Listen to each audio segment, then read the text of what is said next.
오늘 12월 마지막 예배, 목요 예배입니다. 그래서 오늘도 함께 하나님의 은혜를 사모하며 나아갔으면 좋겠습니다. 오늘 함께 보실 말씀은 느헤미야 6장 1절부터 16절까지의 말씀입니다. 느헤미야 6장 1절부터 16절까지의 말씀입니다. 다 찾으셨으면 한 절씩 교독하시고 마지막 절은 합독하시겠습니다. 산발락과 도비야와 아라비아 사람 게셈과 그 나머지 우리의 원수들이 내가 성벽을 건축하여 허물어진 틈을 남기지 아니하였다함을 들었는데 그때는 내가 아직 성문에 문짝을 달지 못한 때였더라. 산발락과 게셈이 내게 사람을 보내어 이르기를 보라 우리가 온 평지 한쪽에서 서로 만나자 하니 실상은 나를 해하고자 하였더라. 내가 그들에게 사자들을 보내어 이르기를 내가 이제 큰 역사를 하니 내려가지 못하겠노라. 어찌하여 역사를 중지하게 하고 너희에게로 내려가겠느냐 하매 그들이 4번이나 이같이 내게 사람을 보내되 나는 꼭 같이 대답하였더니 산발랏이 다섯 번째는 그 종자의 손에 봉하지 않은 편지를 들려 내게 보냈는데 그들의 이르기를 이방 중에도 소문이 있고 가슴으로 말하기를 너와 유다 사람들이 모반하여 하여 성벽을 건축한다 하니 내가 그 말과 같이 왕이 되려 하는구나. 또 내가 선지자를 세워 예루살렘에서 너를 들어 선전하기를 유다의 왕이 있다 하게 하였으니 지금 이 말이 왕에게 들릴지라. 그런즉 너는 이제 오라 함께 의논하자 하였기로.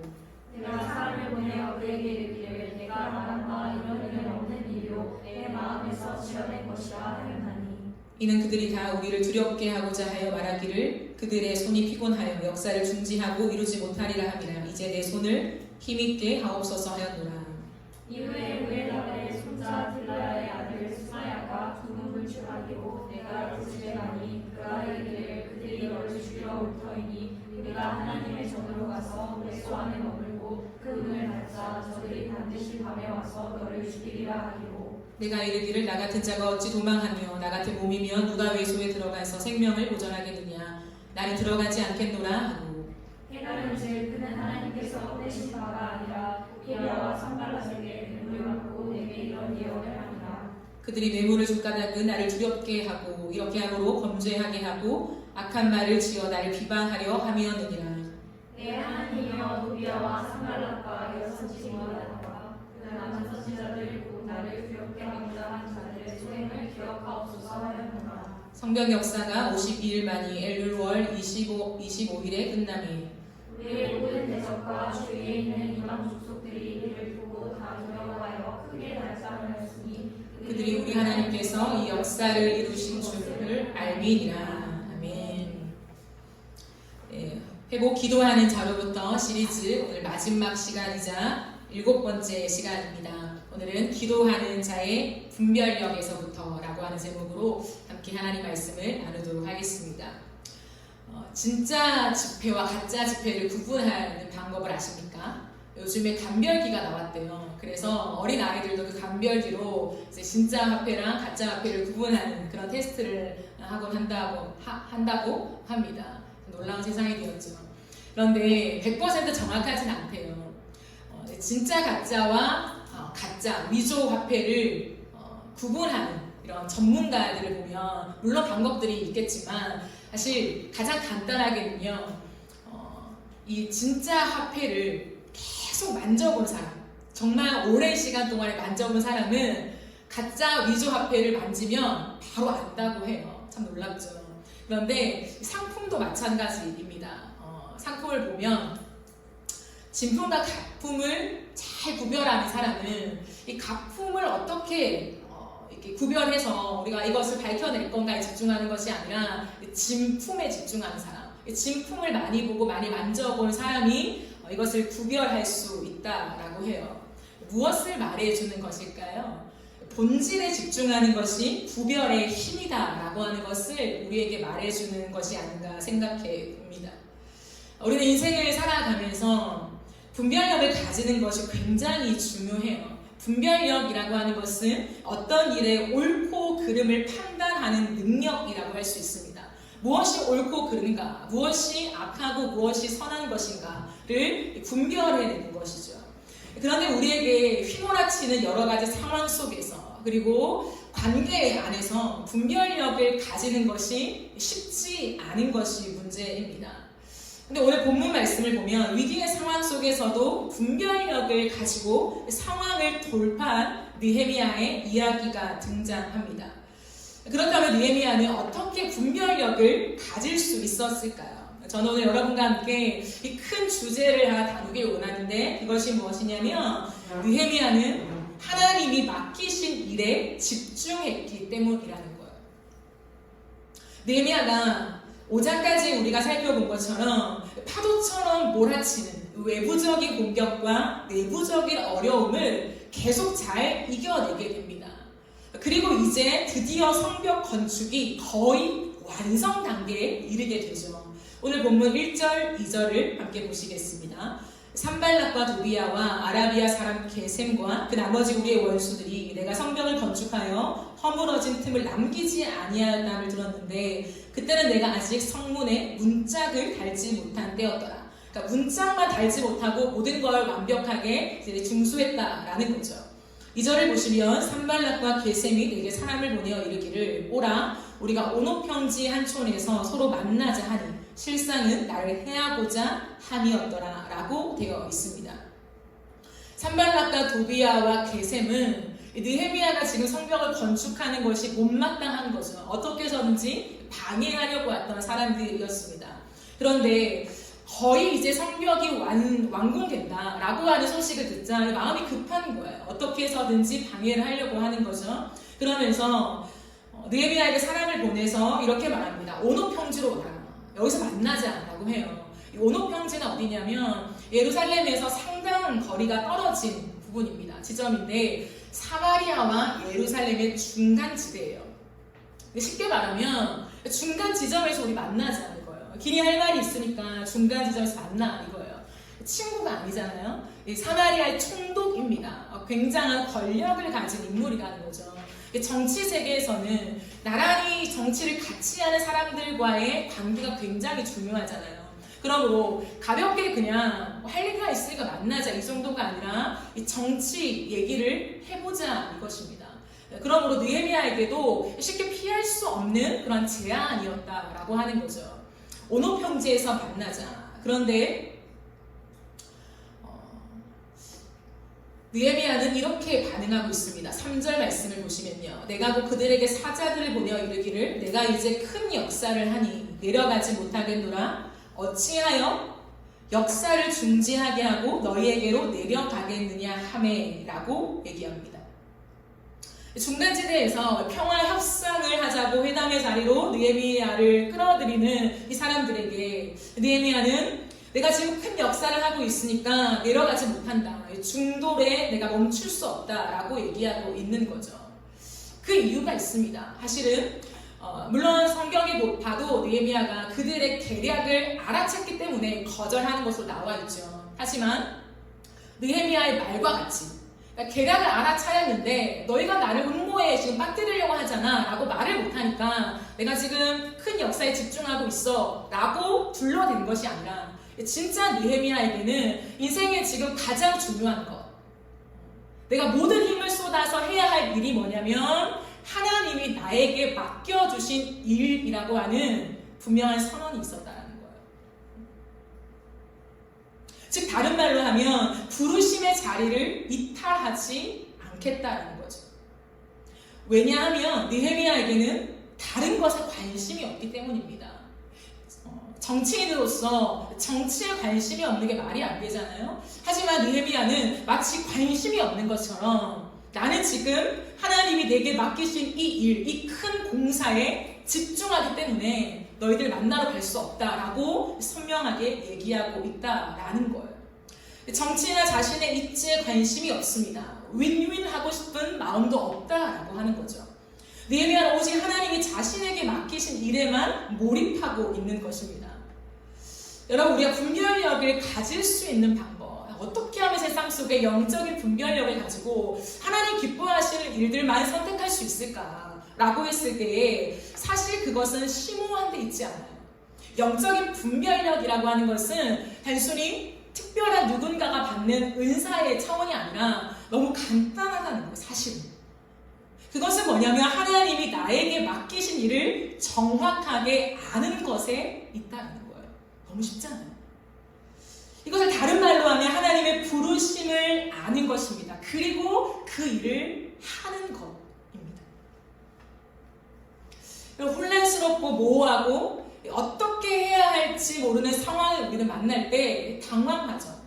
굉장히 어지럽게 생각이 듭니다. 도대체 어떻게 선택해야 되는 거야? 라고 우리는 분별하지 못하는 가운데 있지요. 그런데 하나님의 부르심을 정확하게 알지 못하기 때문일 수 있다는 것.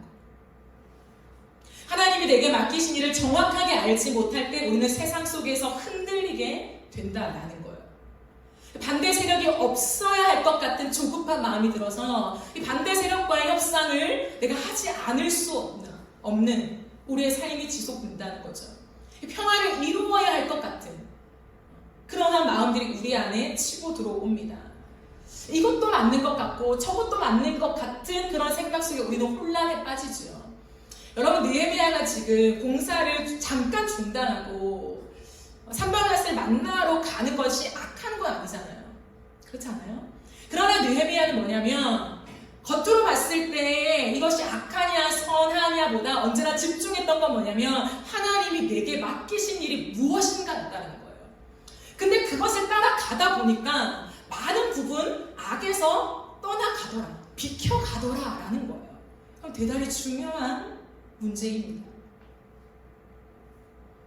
우리 이 땅을 살아가는 동안에 분별력을 가지고 잘 살아야 돼 라고 하는 것에만 집중한 나머지 우리가 지나가는 과정 속에 변수를 만나면, 어려움이 만나면요, 그 변수를 처리하는데 몰입하게 됩니다. 일단은 이 변수를 처리하고 보자, 이 장애물을 제거하고 보자, 이 불편한 상황을 모면하고 보자, 해결하고 보자라고 하는 이 긴급함이 우리의 마음속에 팍 치고 들어오게 된다는 거예요. 그런데 그런 순간, 거기에 몰입하다 보면 어느 순간 우리의 본래의 자리를 이탈할 가능성이 매우 높다라고 하는 거죠. 제가 아주 자주 얘기하는 부분인데요.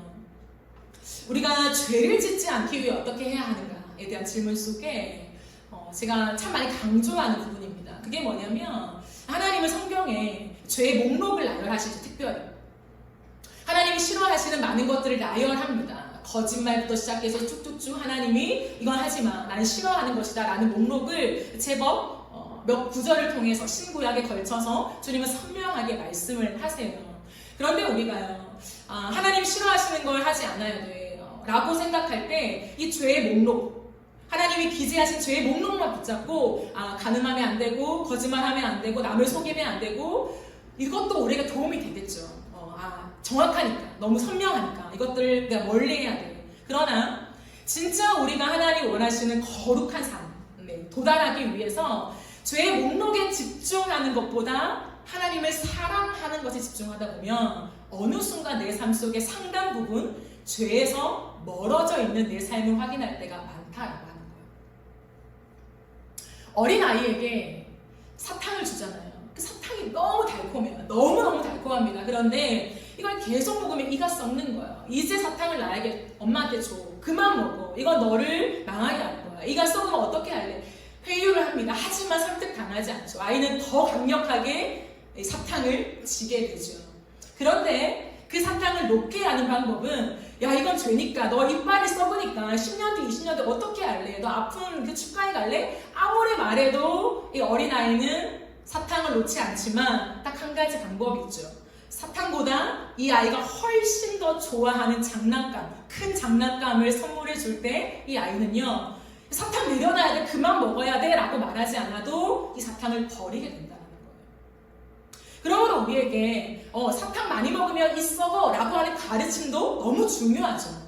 너무 중요하지만 더 집중하게 해야 하는 건 뭐냐면 그 하나님의 사랑. 이 아이에게는 더 나은 자신의 장난감인 것처럼 비교할 수 없는 하나님을 향한 사랑, 그 하나님의 우리를 향하신 계획, 거기에 집중하다 보면 돌아볼 때 어느 순간 내 삶 속에 죄가 많이 멀어져 있네. 내가 예전에는 이걸 되게 즐겼는데 지금은 이걸 좀 상대적으로 놓고 내가 컨트롤하게 되네, 그리고 이것을 떠나게 되네 라고 하는 자신의 삶을 발견하게 된다라는 거죠. 사탄의 목적은 뭐냐면 우리에게 사탕의 집중하게 하는 것이 이 사탄의 목적이에요. 너에게 사탕이 필요하잖아. 달콤하잖아. 왜 그것을 빼앗으려고 할까? 사탕을 집중하게 하면서 결국에는 우리에게 더 큰 것으로 나아가지 못하게 만든다라고 하는 거죠. 다른 말로 하면 우리가 하나님의 부르심에서 이탈하게 만드는 것이 사탄의 목적이라는 거예요. 그러므로 끝없이 그럴듯한 명분을 내세워서 우리를 흔듭니다. 그래서 결국에는 하나님의 나라를 세워가지 못하게 하는 것이죠. 그러므로 우리는 반드시 기억해야 합니다. 하나님이 나에게 맡기신 일이 무엇인가? 여러분, 이것이 너무너무 중요해요. 그런데 이것을 모르는 사람이 어디 있겠습니까? 하지만 잘 붙잡지 못하는 이유가 뭐냐면 당장 와닿지 않기 때문이죠. 상대적으로. 당장 와닿는 건 뭐냐면 평화협상을 해야만 하는 이 산발락. 당장 내 눈앞에 있는 나의 원수 같은 저 존재. 저 존재랑 화평을 하든 아니면 어떤 이 일을 결말을 내든 내가 단판을 봐야겠다 라고 하는 것이 우리 앞에 너무 크게 와 있기 때문에 이 일 처리에 급급하다는 거죠. 그들의 말에 우리는 말릴 수밖에 없다라는 거예요. 하지만 우리는 다시 한번 이 말씀을 통하여서 내가 있어야 할 자리가 어딘가, 하나님이 나를 부르신 그 자리가 어딘가, 내게 맡기신 일이 무엇인가에 대한 집중이 요구된다라는 것이죠. 여러분, 이런 말이 있어요. 내가 할 수 있는 일인가 할 수 없는 일인가보다 내가 해야 할 일인가가 더 중요하다. 이 말의 의미가 이해되십니까? 우리는 항상 할 수 있는 일인가, 내가 가능한 일인가 불가능한 일인가에 집중해요. 여기에 집중하다 보면 우리가 걸리는 덫이 뭐냐면 이 산발랏의 게임에 넘어가는 거예요. 내가 할 수 있는가 없는가, 나에게 집중되어 있는 거죠. 내가 이것을 성공적으로 해낼 수 있는가 없는가. 근데 나를 공격하고 성공하지 못하게 막는 장애물이 보이면 이 장애물에 집중하게 되는 거예요. 나는 성공해야 되는데. 그런데 해야 할 일에 집중한다는 건 뭐냐면 영적으로 해석한다면 나에게 맡기신 존재가 있다는 거예요. 이 차이를 아시겠습니까? 내가 하고 싶은 일 속에 내가 열심히 달려가면서 난 이룰 거야 라고 하는 것이 아니라 나에게 맡긴 존재가 있다는 거예요. 맡겼으니까 해내야 할 일이 있는 거죠. 그럼 하나님과 우리의 관계 안에서 본다면 내가 장애물을 처리하기 위해서 급급한 것보다는 지금 나에게 맡기신 그 존재가 나에게 무엇을 요구하는가, 거기에 집중할 수밖에 없다라는 거예요. 하나님 항상 우리에게 말씀하십니다. 너의 자리를 지켜라. 내가 너에게 맡긴 그 자리를 지켜내라. 자리를 비우면 역사는 중단된다. 그러면 자리 지킴이 굉장히 중요한 거예요. 본문을 조금 더 살펴볼까요? 4절에 7절까지의 말씀을 보시면 그들이 4번이나, 그럼 한 번 얘기를 해서 느헤미야가 거절했어요. 나 지금 큰 공사해야 되니까 못 간다. 근데 4번이나 사람을 보내서 동일한 요청을 합니다. 오라고. 그런 권력을 가지고 힘을 가진 사람, 내가 무시할 수 없는 사람이 계속해서 나에게 제안할 때 우리는 그것을 거부하기가 참 힘들죠. 똑같이 한두 번 거절할 수 있는데, 마음을 정말 강하게 먹고 안 됩니다 라고 할 수 있는데 4번씩이나 똑같이 나에게 제안할 때 그것을 거부하기가 참 힘들어요. 근데 4번을 거절했습니다. 5번째는 산발랏이 머리를 또 쓴 거예요. 이번에는 5절에 보면 손에 봉하지 않은 편지를 들려 내게 보냈는데 라고 되어 있어요. 여러분, 이 시대는 편지를 보낼 때 완벽하게 봉해야 합니다. 다른 사람들이 보지 못하게. 근데 봉하지 않았다라는 건 뭐냐면 소문을 퍼뜨린다는 거예요. 누구든지 볼 수 있도록 다 소문을 퍼뜨리게 만드는 거예요. 근데 그 편지에 뭐라고 적혀 있냐면 모든 곳에 소문이 다 퍼졌다. 이방인들에게도 다 소문이 퍼졌다. 그 소문이 큰일 날 일이다. 그게 뭐냐면 너희가 지금 왕을 반역한다는 소문이 쫙 깔렸다. 너희에게 선함을 베푼 아닥사스다와 그 왕을 배반하여서 너희가 지금 이 성벽을 꾸미고 있다는 것이 전역에 퍼졌다는 거예요. 이 성벽이 완공되면 너희는 이제 페르시아를 공격할 것이라고 하는 너희의 전략이 들켰다는 거예요. 그 심각한 이야기이죠. 왜냐하면 사실이 아니기 때문이죠. 우리는 사실에 대한 소문이 퍼질 때보다 사실이 아닌 이야기가 퍼질 때 화가 치밀어 오르고 우리는 무언가를 하려고 합니다. 왜? 사실이 아니니까.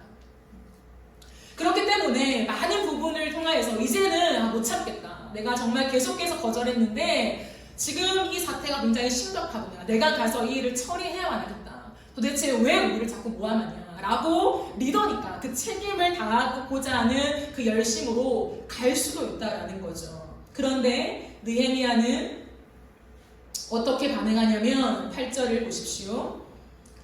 그들에게 이르되 네가 말한 바 이런 일은 없는 일이요 라고 얘기하고 있습니다. 여러분 이것이 무엇일까요? 사실이 아닌 거에 대해서 굉장히 초연한 자세를 가지고 있다는 거예요. 여러분 이것은 우리가 꼭 배워야 할 부분인 것 같아요. 왜냐하면 이 땅을 살아가면서 우리가 잘못한 경우도 많죠. 하지만 믿음으로 우리가 조금 더 하나님 앞에 바르게 걸어갈 때에 참 아쉽지만 이 땅에서는 이 사실을 모함하는 일들이 너무 많다는 거죠. 거짓 루머가 너무 많다라는 거예요. 우리를 공격하는 것들이 너무 많아요. 그리고 상당 부분 많은 역사의 흔적들을 보면 리더십을 공격하는 거짓 루머가 굉장히 많습니다. 근데 이때 우리는 변명하고 싶은 이 유혹이 올라온다는 거예요. 그러나 느헤미야가 이 자리에서 너무 선명하게 딱 잘라낸다는 거예요. 거기에 대해서 설명하거나 변명하는데 많은 시간과 에너지, 감정을 낭비하지 않고 단 한마디로 정리해버립니다. 사실이 아니다. 너희가 하는 말들은 지금 사실이 아니니까 여기서 끝내자. 난 갈 수 없다. 라고 얘기한다는 거예요. 사실이 아닌 부분에 대해서 초연하는 자세. 여러분 지난번에도 제가 한번 나눈 경험이 있지만 느헤미야가 정말 너무 내공이 깊어서 이 마음에 웬만하면 상처도 안 받고 억울한 일을 당해도 분노가 치밀어 오르지 않는 성격이 되어서 초연함을 유지하는 게 아니라는 거예요. 느헤미야는 이 4번씩이나 계속 자신을 끌어당기려고 이 음모를 펼치는 그 사람들, 그리고 더 나아가서 이제 공하지 않은 편지로 악성 루머를 퍼뜨리고 자신을 끌어내리려고 하는 이 많은 공격 속에 정말 많은 분노가 치밀어 올랐을 거예요. 너무 화가 나고 변명하고 싶고 설명하고 싶고 야 일로 좀 와봐, 앉아봐, 내가 언제 그랬냐 라고 말하고 싶은 유혹이 분명히 있었을 것입니다. 그런데 그 모든 것을 어떻게 하냐면 초연함을 유지한 채 하나님께로 가지고 갔다는 거예요. 오늘 말씀을 보십시오. 9절 말씀에 얘기합니다. 그들이 우리를 두렵게 하고자 하는 음모라는 거예요. 그러니 그들의 손이 피곤하여 역사를 준주하고 이루지 못하리라 함이라. 이제 내 손을 힘있게 하옵소서. 하나님 앞에 기도합니다. 하나님, 내가 어찌합니까? 하나님 내 손을 힘있게 하옵소서라고 기도합니다. 여러분 이 한 줄의 기도잖아요. 한 줄. 주님 내 손을 힘있게 하옵소서. 이 한 줄은 많은 상황이 다 전개되고 난 다음에 초연함을 가진 이후에 주님 내가 너무 분노에 찼는데 초연함으로 내가 반응했습니다. 내 마음을 일으키셔서 주님 내 손을 강하게 하십시오. 계속 진행하게 하십시오. 라고 하는 기도만이 아니에요. 이 한 줄의 기도는 무엇을 보여주냐면 느헤미야의 모든 걸음 속에 그는 항상 기도하면서 이 일들을 했다는 것을 볼 수 있습니다. 한 걸음 한 걸음 그들이 편지를 보냈을 때도 기도했을 것입니다. 두 번째 편지를 보냈을 때 또 기도했을 것입니다. 세 번째 사람을 보냈을 때 또 기도했을 것입니다. 네 번째, 다섯 번째. 그 순간순간마다 느헤미야는 계속 기도한 거예요. 주님 내가 어떻게 하면 좋습니까? 하나님 이것을 어떻게 하면 좋습니까? 그때마다 주님은 그의 마음속에 그 부르심을 생각하게 하는 거예요. 그러니까 그 부르심 때문에 많은 부분을 정리하게 되었고 결국에는 이 마음의 초연함까지 하나님이 그에게 허락하신 부분이라는 거예요. 우리가 걸어가는 동안에 신약의 성경은 우리에게 말합니다. 너희가 성령 안에서 무시로 기도하라 라고 얘기를 해요. 이 성령을 받은 우리는 하나님 우리와 함께 하시기 때문에 모든 순간 함께 하시잖아요. 이 교회라고 하는 장소적인 이 예배당에 와서만 함께 하시는 것이 아니라 그렇기 때문에 일상을 걸어가는 모든 순간에 무시로 시간을 초월하여서 항상 주님 앞에 기도하라고 되어 있어요. 그건 뭐냐면 내 영이 깨어 있는 거죠. 무언가를 하든 어떠한 일을 만나든 어떠한 사람과의 대화를 하든 항상 하나님 이 브레이크가 장착되어 있어야 돼요. 그냥 하나님 이게 나와야 돼요. 내 마음속에, 내 머릿속에, 내 영혼 속에 하나님 어떻게 할까요? 하나님 이 상황이에요. 주님이라고 하는 그 하나님을 향한 이 외침이 우리의 일상이 되어야 한다는 거죠. 그럴 때 느헤미야는 이 모든 상황들을 분별할 수 있었다라고 하는 것을 성경은 우리에게 증언해주고 있습니다. 문제는 깊어집니다, 여러분. 5번째나 이 모든 것을 커버했는데 또 한 번의 음모가 들어오게 됩니다. 여러분, 이때 음모는요, 느헤미야의 측근을 통해서 와요. 사탄은 정말 교묘합니다, 여러분. 정말로. 10절에서 11절 말씀을 보면 이런 말씀이 있죠. 이후에 이미 이런 상황들이 반복되는데 이후에 무헤다벨의 손자 들라야의 아들 스마야가 2군 불출하기로 내가 그 집에 가니라고 되어 있어요. 이게 무슨 말이냐면 스마야는 느헤미야와 측근이었던 것 같아요. 제사장입니다. 제사장 그룹의 느헤미야의 측근. 그런데 이 스마야가 두문불출했다는 게 뭘까요? 밖에 나오지 않는 거예요. 지금 온 백성들은 난리인데 지금 이 사람은 집안에 있어서 나오지 않는 거예요. 그러니까 느헤미야가 무슨 일이 있나? 이 사람이 왜 이렇게 얼굴이 안 보이나? 라고 하고 그 집에 찾아간 거예요. 그러니까 이 스마야가 느헤미야가 이렇게 말합니다. 그들이 너를 죽이러 올 테이니 우리가 하나님의 전으로 가서 외소 안에 머물고 그 문을 닫자. 저들이 반드시 밤에 와서 너를 죽일 것이다 라고 얘기를 해요. 겉으로 보면 느헤미야 측근이니까 친한 제사장이다. 제사장, 하나님의 사람, 리더십이라는 거예요. 그러니까 적들의 음모를 느헤미야에게 말하는 것 같죠. 내가 봤는데, 내가 들었는데 지금 너를 죽이려고 다 숨어 있어. 조심하자. 그리고 외소로 들어가자 라고 얘기를 해요. 이것은 스마야의 함정이었습니다. 산발라색에 돈을 받고 그는 지금 작당 모의를 한 것이죠. 스마야가 이런 비밀 이야기를 전할 때 느헤미야는 빨려 들어갈 만도 합니다. 왜냐하면 지금까지의 벌어온 지금 정황이 있으니까 드디어 지금 나를 죽이려고 여기까지 들이닥쳤구나 라고 할 수도 있어요. 그리고 마음이 혼란스럽죠.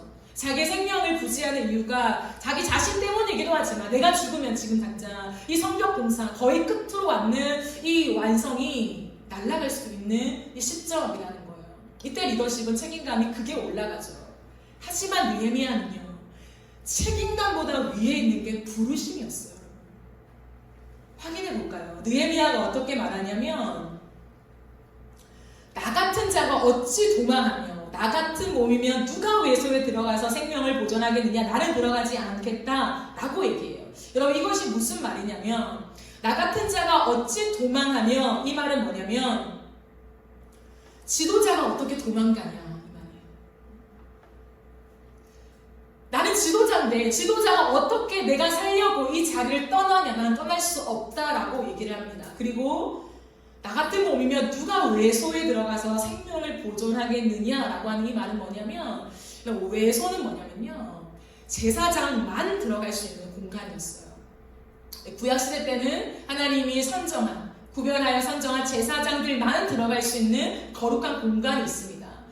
외소가 그곳이었어요. 그러니까 제사장만 거룩하게 들어갔다 올 수 있는 외소, 하나님이 제사장만 갈 수 있는 곳이라고 규정하신 그곳이었어요. 그러니까 은밀한 장소가 될 수 있는 거죠. 아무나 못 들어가는 거예요. 그러니까 스마야는 난 제사장이야, 내가 제사장이니까 같이 들어가자, 너를 숨겨줄게, 지금 굉장히 위급한 상황이야 라고 말한다는 거예요. 여러분 같으면 어떻게 하시겠어요? 근데 느헤미야는 거절해요. 왜요?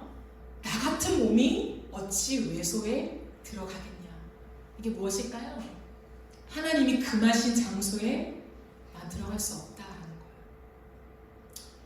저는 이것을 보면서 느헤미야가 어떠한 생각으로 인생을 살아가며 이 52일 동안 어디에 집중해서 모든 봉사를 지금 진행하고 있는가를 엿볼 수 있습니다. 그건 뭐냐면 제가 부르심이라고 했잖아요. 부르심이기 때문에 나를 부르신 그 존재의 입술에 집중하고 있다는 거예요. 무슨 말인가보다 더 중요한 것은 누가 한 말인가예요. 여러분, 스마야가 한 이 말은 굉장히 달콤한 말이고 안전한 말이죠. 내가 숨을 수 있는 그것을 제공하는 말이라고 하는 거예요. 내가 너를 숨겨줄게. 지금 엄청 위급한 상황이야. 나만 들어갈 수 있는 외소로 들어가자. 내가 너의 친구 아니냐. 이때를 위함이 아니야. 이렇게 말했을 수도 있어요. 그런데 느헤미야의 집중력은 어떤 내용으로 지금 나를 설득하느냐가 아니라 누가 하는 말이다. 즉 외소로 들어가고 말고는 누가 결정합니까? 스마야가 결정하는 것이 아니라 하나님이 결정한다는 거예요. 느헤미야의 인생을 움직이는 말은 유일했습니다. 하나님이었다는 거예요. 나는 아무리 친한 스마야 너가 얘기해도, 너가 제사장이긴 하지만, 너가 리더십이긴 하지만 내가 너의 말을 믿을 수 있는 것이 아니라 하나님과 너의 말이 지금 부딪혀올 때, 내가 선택해야 될 때는 나에게 이 일을 맡기신, 내 인생을 부르신 하나님의 입술에 난 주목할 것이다.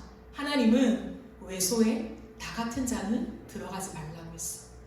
굉장한 겸손의 표현이에요. 여러분, 리더잖아요. 느헤미야, 성벽을 재건하는 자입니다. 온 백성이 달려들어서 느헤미야, 느헤미야, 느헤미야는 리더십이 탁월한 존재라는 거예요. 근데 느헤미야는요, 항상 한결같이 내 인생은 하나님 부르신 거야. 내가 지금 이 일을 하는 것은 내가 잘나서가 아니라 하나님이 나에게 맡기신 일이야. 그러므로 나는 이 일을 하나님을 위해서 완성해야 해. 너무 선명했어요. 그렇기 때문에 그 존재의 입에 따라서 자신의 모든 삶을 움직여갔다. 부르심에 붙잡힌 사람은 이렇게 산다는 거예요. 모호하지 않아요. 우리 같은 모호하. 이런 상황에 주님 어떻게 할까요? 하나님이 내 생명을 보호하시기 위해서 하나님 나를 이 타이밍에 스마야 집에 오게 하셨군요. 그러니까 제사장과 관계를 맺게 하셨군요. 하나님 나를 숨기시려고. 제사장만 들어갈 수 있는 외소인데 하나님, 그게 빛을 발하는 게 이것이군요. 하나님의 응답이군요. 라고 우리는 생각할 법하다는 거예요. 우리가 항상 걸려 넘어지는 지점입니다. 근데 느헤미야는 너무 간단해요. 난 들어갈 수 없다. 왜? 하나님이 하지 말라고 하는 거예요. 그럼 게임이 끝나는 거예요. 나 같은 사람. 그냥 아무것도 아니야. 세례요한과 비슷하지 않아요? 모든 사람이 세례요한을 주목할 때 난 아무것도 아니다. 왜 나를 주목하냐? 그는 하여야 하고 나는 수여야 하리라. 이 고백 아닙니까?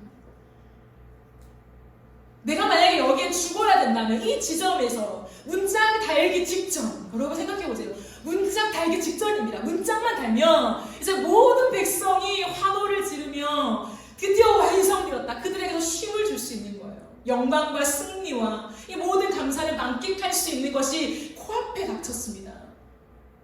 그런데 느헤미야의 고백은 뭐냐면, 주님 만약에 문짝 달기 전에 내가 지금까지 50일을 하나님 내가 수고했지만 문짝 달기 전에 나를 데려가신다면, 그것도 정말 내가 싫긴 하지만 저 적들에 의해서 내가 죽임을 당한다 하더라도 당신이 그것을 말씀하신다면 난 여기까지입니다.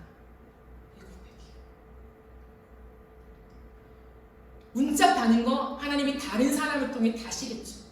성벽을 완성하는 거, 환호를 지르는 거, 내가 보지 못해도 함께 기뻐하지 못해도 하나님이 백성들과 함께 기뻐하시며 또 다른 리더십을 통해 그 일을 하신다면 저는 여기까지 할게요.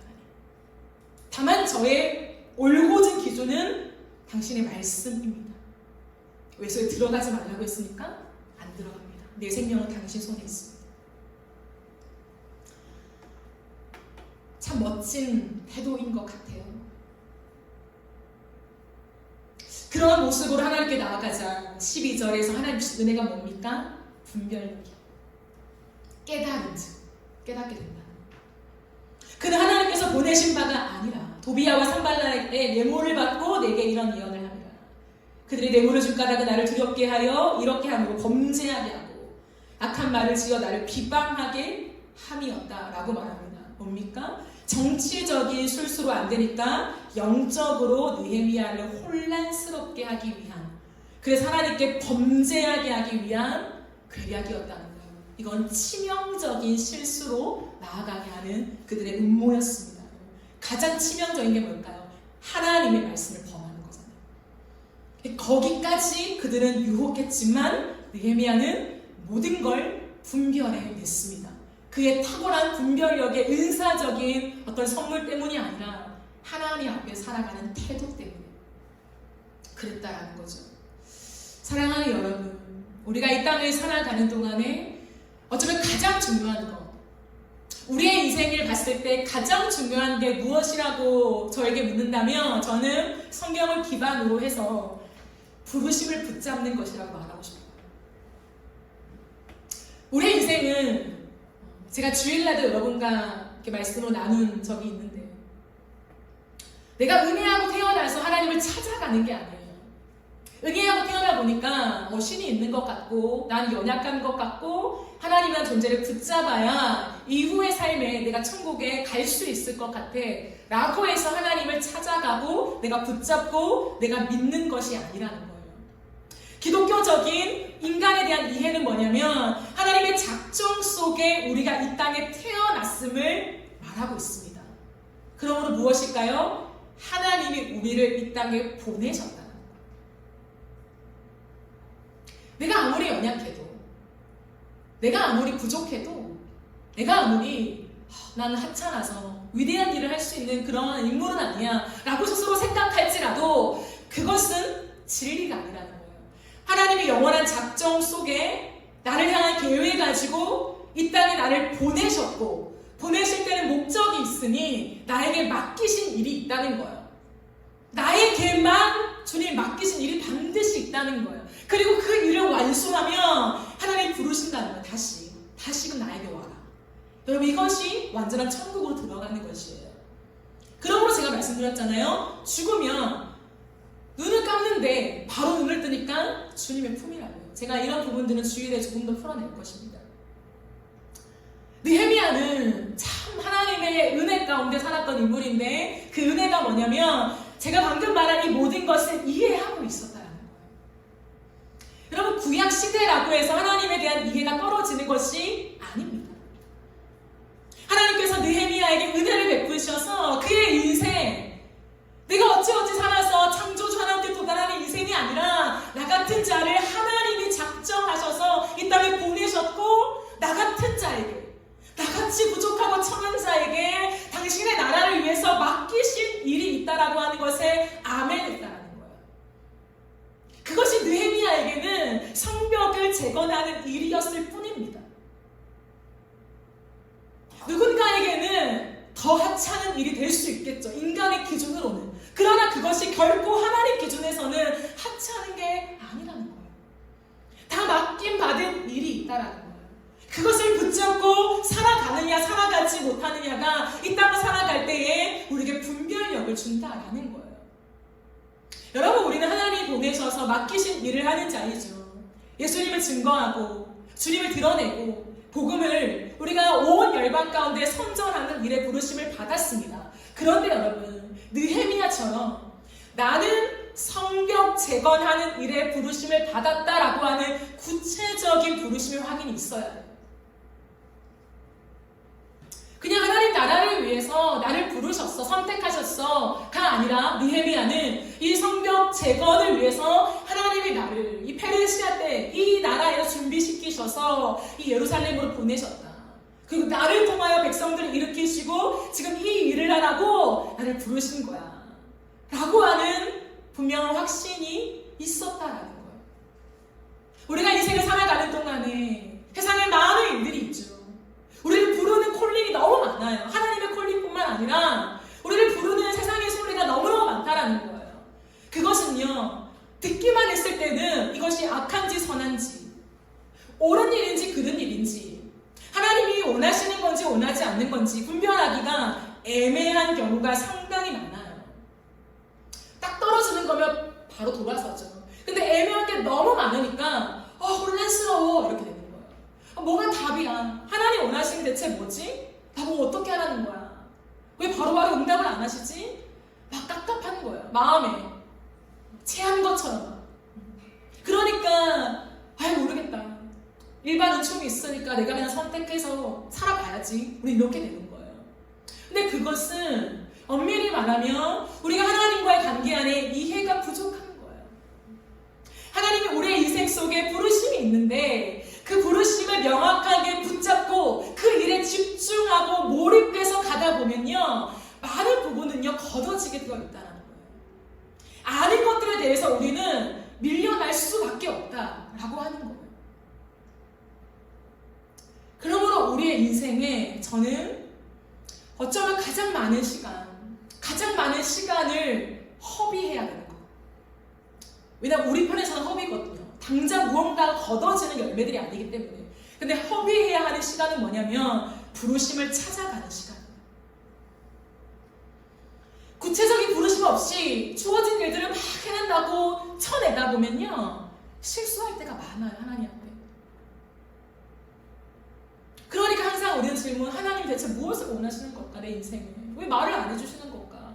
라고 하는 이 답답함이 쌓이고 하나님과 조금씩 멀어지는 거예요. 하나님 구체적으로 우리에게 말씀하세요. 왜냐하면 그게 신구약 성경의 원리이기 때문에. 내가 너에게 맡긴 일이 있다 라고 하는 거예요. 여러분은 하나님이 여러분에게 맡기신 일에 대한 대답이 있으십니까? 너는 하나님이 뭘 맡겼어? 지금 하나님이 뭘 하라고 널 부르셨어? 라고 할 때에 여러분만의 대답을 갖고 계십니까? 지금이에요, 지금. 큰 범주도 중요해요. 그걸 무시하는 건 아닙니다. 하나님의 구원을 위해서, 내가 하나님 앞에 쓰임받기 위해서, 그것도 대답이 될 수 있죠. 그러나 이 분별할 때, 우리의 인생의 아주 작은 선택들, 이 교묘한 것들을 선택할 때는 그게 어려울 때가 많아요. 그 큰 덩어리로 대답을 제시하기에는 어려움이 많다는 거예요. 지금 오늘 당장 A냐 B냐를 선택할 때에 나는 이 일에 부르심을 받았어에 집중하다 보면 너무 쉽게 판가름이 나는 경우가 많다는 거예요. 그러니까 끝없이 질문을 해야 돼요. 스스로에게, 그리고 하나님께. 하나님, 나를 불러 맡기신 일이 무엇입니까? 나의 구체적인 부르심이 무엇입니까? 여러분, 저 같은 사역자들도 교회 가면 많은 일들이 있잖아요. 주일학교도 섬기고 그리고 설교도 하고 찬양 인도도 하고 여러 가지 일들을 해요. 그런데 그 여러 가지 일을 나만 하는 게 아니잖아요. 다른 전도사님들 또한 주일학교를 섬기고 다음 세대를 위해서 열심히 더 특심으로 일을 하고 찬양 인도 나도 더 잘하고 정말 많아요. 그럴 때에 내 안에 많은 상황과 환경과 어려움들이 몰아칠 때에 우리는 흔들릴 수 있다는 거야. 도대체 어떻게 해야 되지? 그때 부르심이라는 건 뭐냐면 나를 다음 세대 사역자로 불렀어. 이것도 귀하지만 더 중요한 건 뭐냐면 하나님이 나를 인어프 처치의 전도사로 불렀다라고 하는 그 소명이 있는 거 없는 거예요. 구체적으로 얘기했을 때 여러분이 서 있는 그 자리, 그 일터, 거기로 하나님이 부르셨는가 안 부르셨는가? 이해되세요? 하나님 나를 세상 속으로 부르셨죠. 세상 속에 예수님을 드러내려고 나를 먼저 부르셨어요. 거기엔 아멘이 되잖아요. 그죠? 근데 제가 지금 여러분과 나누고 싶은 건 뭐냐면 느헤미야처럼 그 지점이 구체적으로 어딘가에 아멘이 있냐라는 거예요. 지금 내가 서 있는 일터로 주님 부르셨다라고 하는 그 아멘. 나에게 이 땅 가운데 청년에 대한 뜨거운 부르심이 있다. 그건 굉장히 구체적인 거잖아요. 그런 부르심을 가지고 있느냐 없느냐가 내 인생의 많은 부분을 분별하게 해준다는 거. 그래서 그 부르심을 계속 찾아가야 돼요. 많은 시간들을 소비해야 됩니다. 하나님 앞에 씨름해야 해요. 그래서 그것을 가져야 돼요. 계속 확인하는 작업이 필요하잖아요. 하나님 정말 맞습니까?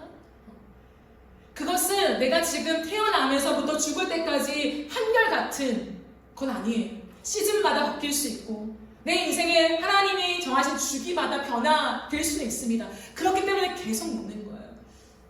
느헤미야 또한 성벽이 완성됐어요. 끝났어요. 그럼 이제 모든 인생에 하나님 부르시면 끝난 것입니까? 그건 아니잖아요. 그 다음 스텝을 또 누르면서 가겠죠. 그런 것처럼 그렇다면 우리 인생에도 하나님 지금 나에게 부르신 그 부르심이 무엇입니까? 하나님? 구체적으로 누군가가 물어볼 때, 아니면 내가 내 자신에게 물어볼 때, 선영아, 너는 지금 하나님이 너에게 주신 구체적인 부르심이 무엇이야? 라고 할 때에 대답할 것이 있는가? 뭘 할 건가? 거기에 대한 계속적인 실험, 그 시간들을 여러분이 확보해 나가야 한다는 거예요.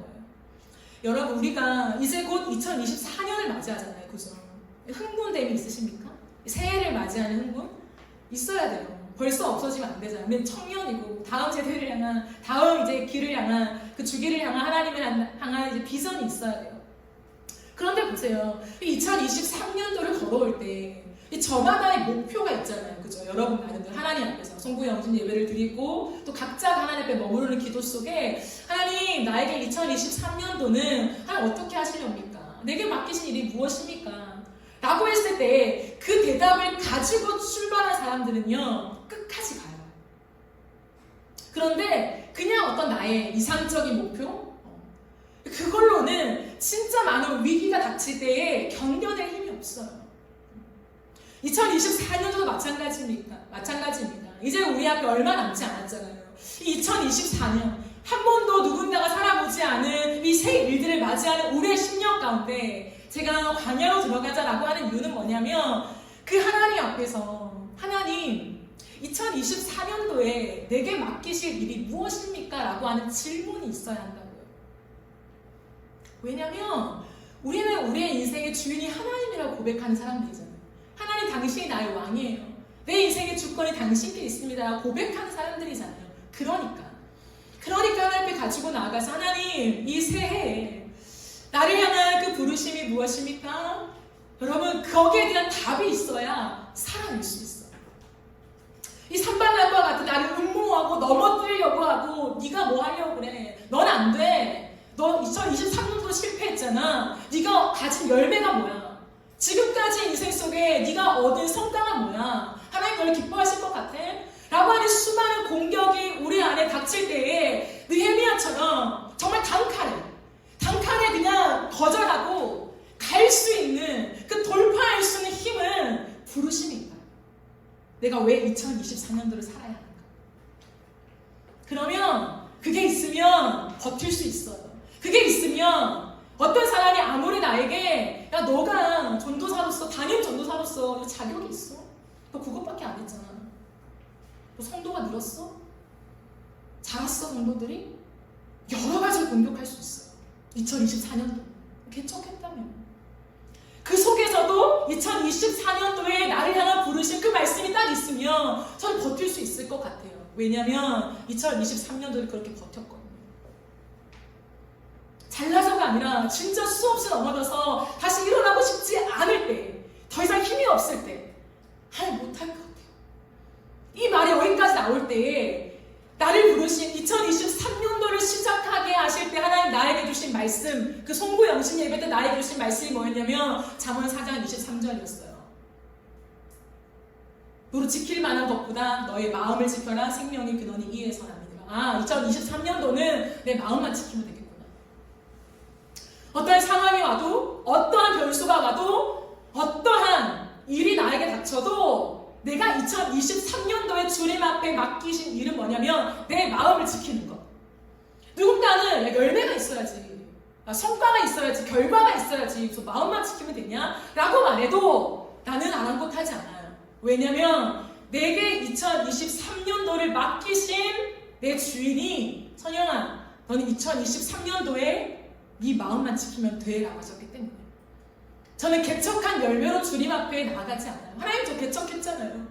하나님 우리가 이거 했잖아요. 하나님 탄자니아 선교했잖아요. 저는 그걸로 2023년도를 계수할 수 없습니다. 왜냐하면 하나님이 나에게 그걸 맡기면서 2023년을 시작한 게 아니기 때문에.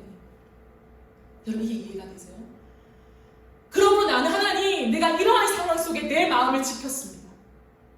수없이 넘어져서 일어나고 싶지 않고 회피하고 싶고 떠나고 싶은 그 순간에도 당신이 내게 말씀하신 그 한 가지의 말씀을 붙잡고 다시 일어났어요.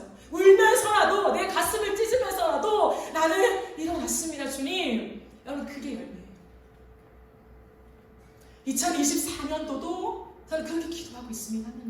물론 사역의 많은 부분, 내 삶의 많은 것들을 하나님께 요청하며 기도하고 있지만 그건 다 구차적인 거고, 하나님이 나에게 한 가지 말씀하시는 거, 그거 뭡니까? 내가 2024년도에 반드시 붙잡고 내 인생을 세워가야 되는 그 하나, 말씀도 괜찮고 키워드도 괜찮고 어떤 것도 괜찮은데 선명하게만 말씀해 주세요. 저는 그렇게 기도해요.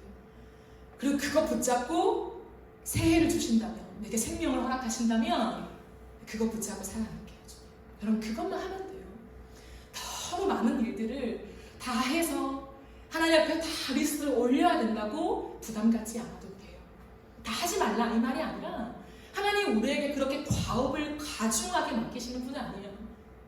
A부터 Z까지 다 해와, 결제 받아, 이렇게 하시는 분이 아니라 우리가 감당할 수 있을 만큼, 그리고 우리 인생의 지금 이 시즌을 지나갈 때 우리가 주님 앞에 올려야 되는 반응들이 있어요. 그걸 요구하세요. 버텨라. 누군가는 버텨라. 버티고 있어라. 누군가에게는 나아가라. 한 발짝을 떼라. 모세한테 그랬었잖아요. 홍해 앞에서 지팡이를 내리쳐라. 그거 하나였어요. 다른 게 아니라, 네가 이 200만 명의 많은 사람들을 거느리고 한 명도 죽지 않게 네가 다 보호해라. 너 리더십이잖아. 한 명도 상하지 않게 다 돌봐. 다 살펴. 난 계속할 거야. 라고 말하신 것이 아니라 믿음으로 지팡이를 내밀어. 그거밖에 없잖아요. 그거 내밀었으면 칭찬을 받는 거예요. 내밀지 않았으면 하나님과 얘기가 있겠죠. 그거 우리의 인생 속에 한 발을 내딛으라고 하셨으면 내딛어야 돼요. 보여서 내딛는 게 아니라, 방법이 수단이 있어서가 아니라 내딛어라 라고 주님 말했으면 내딛어야 돼요. 가라고 했으면 가야 돼요. 멈추라고 했으면 가고 싶어도 멈춰야 돼요. 그게 가능한가? 그게 가능한 사람이 분별력을 가지고 하나님을 찬양하고 영광 돌리는 인생으로 살아갈 수 있다라는 거예요. 너무 바쁘잖아요 지금. 인하프 처치 성도들은 다음 주에 선교를 가요. 그러니까 하나님 앞에 엎드리고 뭐 그런 시간도 없어 지금 사실은.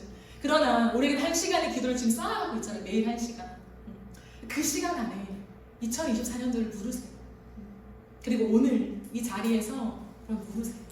하나님, 나에게 말씀해 주세요.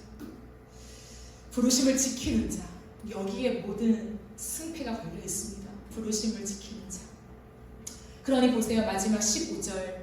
역사가 52일 만인 엘루월 25일에 끝남이 되었습니다. 그리고 우리의 모든 대적과 주위에 있는 이방 족속들이 이를 듣고 다 두려워하여 크게 낙담하였으니 그들이 우리 하나님께서 이 역사를 이루신 줄을 알미니라. 너무 놀랍지 않습니까? 느헤미야 인생 속에 자신이 쓰고 싶은 이야기가 있었어요, 여러분.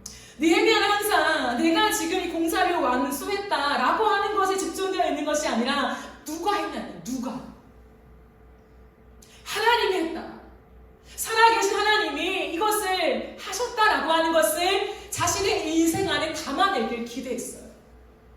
눈에 보이지 않는 하나님, 만져지지 않는 하나님, 이 귀에 들려지지 않는 하나님, 그러나 당신은 살아계신데 당신의 이야기가 지금 이 시간도 살아 역사하는 당신의 이야기가 가시적으로 내 인생에 담겨서 수많은 사람들이 주님 당신을 보게 하셔서 그래서 인생 속에 정말 모든 힘을 다해 살아요. 하나님 말씀에 순종하면서 그 끝에 하나님 저 자리조가 아니라 당신만이 왕이시며 홀로 영광을 받으십시오가 적혀있는 이 한 줄을 쓰기 위해서 인생을 달려가는 거예요.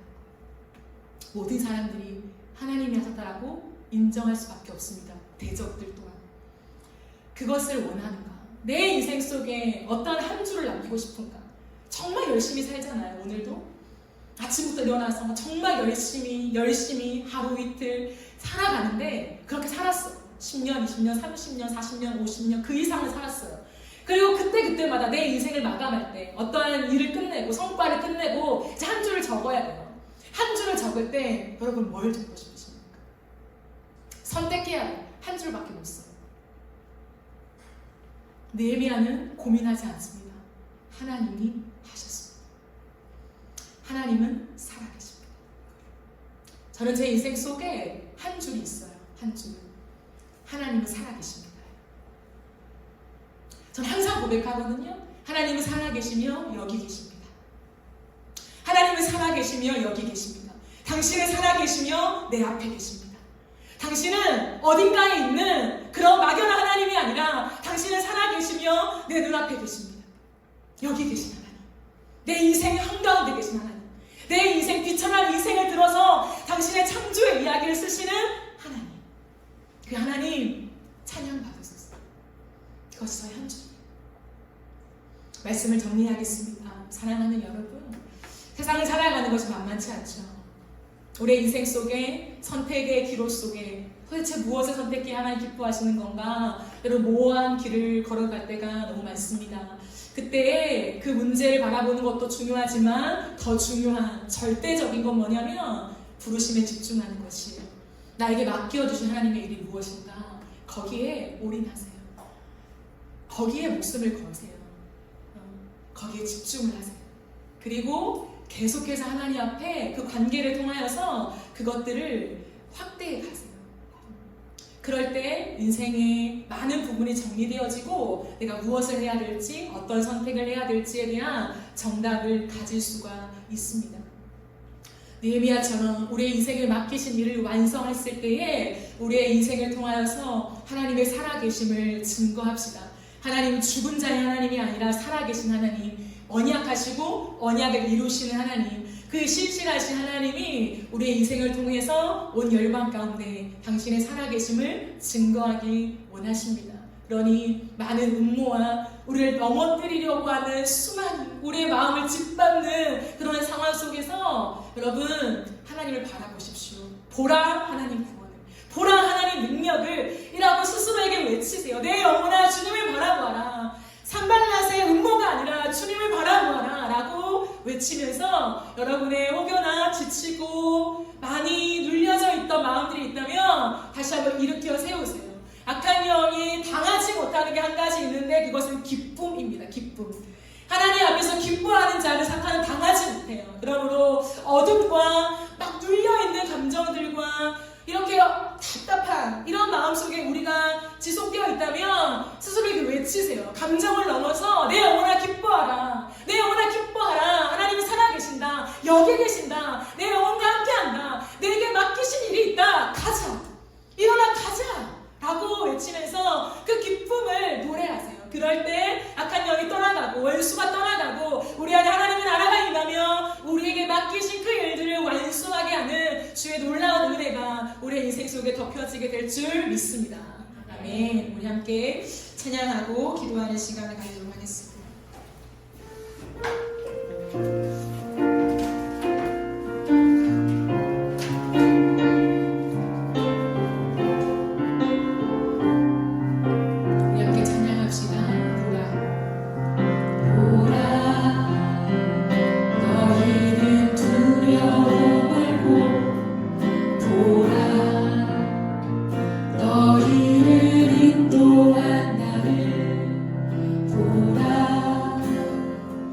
너희는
여러분 이 시간 우리가 들은 말씀을 기억하며 기도합시다. 무엇을 바라보고 계십니까? 우리의 인생 속에 우리의 문제들, 사람들, 많은 것들을 우리는 바라보고 있습니다. 그러나 주님이 우리에게 요구하시는 것은요, 그것을 아예 바라보지 마, 그건 쓸데없어라고 말하는 것이 아니라 다 상대적인 것이다. 거기에 답이 있지 않다라고 말씀하시는 거예요. 진짜 답은 너희를 부른 나를 봐라. 너희는 미약하잖아. 연약하잖아. 그걸 알고 부르신 거예요, 여러분. 몰라서 하나님이 우리에게 과업을 맡기신 것이 아니라 알고, 다 알고 맡기신 거예요. 그런데 그 능력이 나에게 있으니 내가 너희에게 맡겼다면 능력도 나에게 나갈 거니까 걱정하지 마. 그러니 내 말에 집중하라고 주님 말씀하시는 거예요. 여러분, 모세를 기억하십시오. 모세가 대단해서 그러는 것이 아니에요. 주님은 그에게 분명히 말했습니다. 나는 스스로 있는 자다. 나는 그 어떤 것으로 구애받지 않은 스스로 있는 여호와다. 그러니 내 말만 의지하고 가자라고 주님 말씀하십니다. 아브라함이 똑같았어요. 이 시간에 기도하며 나아가실 때에 여러분, 하나님의 부르심에 집중하여 기도합시다.